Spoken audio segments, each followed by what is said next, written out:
Revenge on my neighbor with wandering dogs. I live in a rural and remote area that's mostly acreages. I get along with my neighbors, except one man that lives across the road and down about 100 meters. He has two dogs who keep coming onto my property and chasing my chickens. They've killed a few. They killed my duck. They killed my rabbit the one time she escaped from her enclosure. I've asked the neighbor nicely to keep his dogs at home. He just says that it's my problem because I free-range my chickens on my own property. This man even went to another neighbor and gave her shit for feeding her own cat on her deck outside her back door because his dogs keep going over and eating the cat food and are getting fat. I've called the police to find out what I can do about it, but since there is no dog bylaws, there isn't much. A friend of mine moved her family down to the city to go to grad school and asked me if I would take her to Maremas. I said yes. For those who don't know, Maremas are big. They are livestock guardian dogs. They will protect my chickens from my neighbor's dogs. He messaged me tonight with a link with instructions on how to stop your dogs from barking. I lost it laughing. My dogs are constantly barking at his dogs at the perimeter of my property, which does not border his at all. His dogs are trying to come down my driveway and are running up and down the road all the time.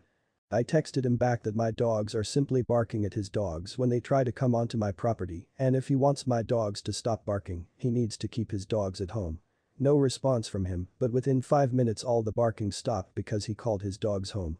Now every time I hear my dogs bark, instead of getting annoyed, I smile knowing that my neighbor whose dogs have been killing my animals is annoyed. And that if he wants the barking to stop he actually has to train his own dogs. Next time tell him it's a dog-eat-dog world. Had a friend with a similar problem. Called the cops. Cops said in effect, loose dogs that have killed livestock are considered vicious and a threat to life and property. You are free to kill them. That weekend the neighbor's dogs dug under friend's fence and went after his chickens. He grabbed the shotgun. As he told the story, only one dog made it back under the fence. Neighbor called cops. After talking to the neighbor the cop comes over to friend and says, I told your neighbor that you probably wouldn't press charges, owning vicious animals or something like that, if he fixed your chicken coop and reimbursed you for the chickens. Is that acceptable? A small revenge, but I made petty friends. Short one here, but on my way one Costco today, it was absurdly busy and I parked fairly far away. I grabbed a cart on the way in because, why not? A tiny less bit of work for the cart guy. As I'm walking in with my cart, a BMW is trying to push through the mass of people right in front of the entrance. Nothing illegal, but stupid. The store is absolutely busy. They are leaning on their horn trying to stop the flow of pedestrians, including an elderly couple, one with a cane and the other on a scooter, to let them through. So I pass in front of them as they are beeping and just let go of my cart in front of them. And then the person behind me, who also grabbed a cart on the way in, left their cart next to mine. And then a third. We all acknowledged each other and had a chuckle. Then we each grabbed a cart by the entrance and went in. Maybe nothing earth-shattering, but it was fun. Sometimes people need karma. Sometimes you get to be karma. You can thank us for exposing to your crush what a scummy thief you are. My boyfriend, now fiancé, builds and sells computers as a side hobby. He personally drives around picking up computer parts and charges a little extra for labor and a small profit. He usually lists on Facebook Marketplace and meets the buyer in person to exchange the computer for money. A couple of years ago, I joined him as he drove to the CBD to sell a high-specs computer for $1,100 to a guy he met on Facebook Marketplace. As I waited in our car, he went outside and carried the computer to the guy's car. A few minutes later, he came back and I happened to see his bank app open on his phone. Surprised, I asked him whether the guy had bank transferred him rather than paying cash, which is usually how people paid him. He said yes, and I took his phone and saw that my boyfriend had taken a photo of the guy's phone as proof of transfer, and on the top, it had scheduled payment. I worked at a bank at the time and knew straight away my boyfriend had been scammed. It wasn't a legit transfer, and he could just cancel it afterwards. I told my boyfriend to call the guy as we gave him the benefit of the doubt that he'd made a mistake. The guy said he'd be back, but never showed up, blocked my boyfriend's number and blocked him on Facebook too. Here is where our revenge began. The guy was stupid enough to not put his Facebook profile on private. We went through his profile and saw it was fairly active. I tried to see whether we had any mutual friends and we didn't, but by sheer luck, I clicked into a random profile on his friend list and found that I had a single mutual friend with this person.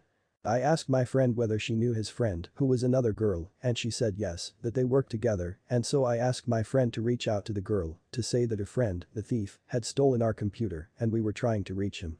We also sent messages and screenshots to about 20 people who had either liked or commented on his posts recently. The next day, we found he had put his Facebook profile on private, but it was too late.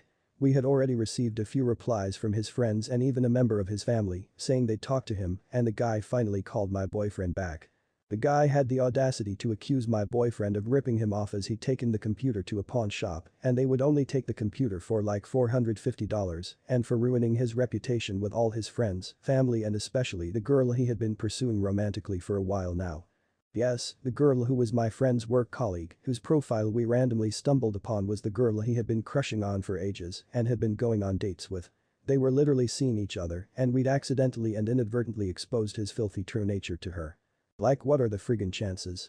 I later heard from my friend that the girl broke it off and will no longer talk to him as she is disgusted with his behavior and him as a person in general. Anyways, he called to meet up and we ended up getting our computer back, but not without further verbal harassment from him for ruining his life. He demanded we tell everyone we messaged it was a misunderstanding, that it was all a mistake, and we were like, okay sure buddy. Just to get him off our backs. However, as we drove off into the glorious sunset, we sent an update and thank you messages to those who replied and then promptly deleted all the chats. TLDR. Scummy thief steals computer from my boyfriend. We ruin his reputation by reaching out to his friends and family when he won't return our calls and messages. One of them is a girl he likes and now she won't talk to him anymore. His behavior is what cost him the girl. You evict me for a rubbish reason, I report you for tax evasion. When I first moved to the city I live in, I answered a Gumtree, British Craigslist ad for a room in a nice modern flat near a great area and with an en-suite bathroom. The landlord was around my age and lived in the flat as well. Kind of a weird awkward guy, but I didn't have much of a problem with that. He lived in the spare bedroom and owned nothing bar a table, 2 sets of clothes, a netbook, and he slept on the floor whilst renting out the other 2 rooms. Again, weird but wasn't going to judge. It escaped my notice initially that he only rented to women and usually foreign women at that and almost always single. Things were fine for about a year. We hung out sometimes and watched movies or went out to bars every now and then. Then after several years of single dom, I got a boyfriend. Unbeknownst to me, this was a problem for my landlord housemate.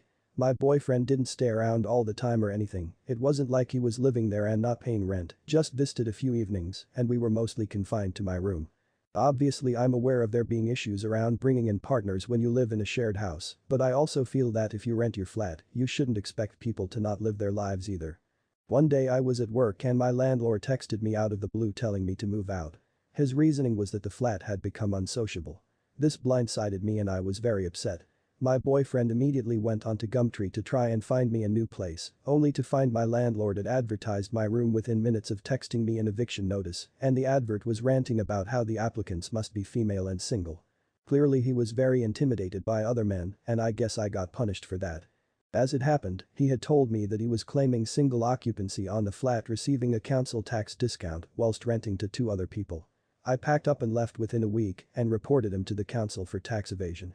I wish I knew how much he had to pay back and dodged council tax. Nice work. Although I'm mostly glad you weren't murdered by the guy who only rents to single females. You getting a boyfriend must have ruined his murder timetable. Kids wouldn't clean up after playing in my front yard. Rented a house that has the previous renter's movable basketball hoop in the driveway. Neighbor kids asked to use it so they could have 1 hoop on each side of the road. I said they could, but please put it back out of the way because I needed to park on the road. Small driveway with 2 cars made street parking necessary. Not only did they not on multiple occasions, they began leaving their balls in my front yard that I had to move to mow. After some time and reminders I ended up putting the hoop on Craigslist for free to anyone that could pick it up during public school hours. It disappeared one school day and when asked I said I didn't know where it went, which was technically the truth because I never asked the guy who took it. TLDR. Neighbor kids abused using basketball hoop in my yard, so I gave it away when they were at school. Edit.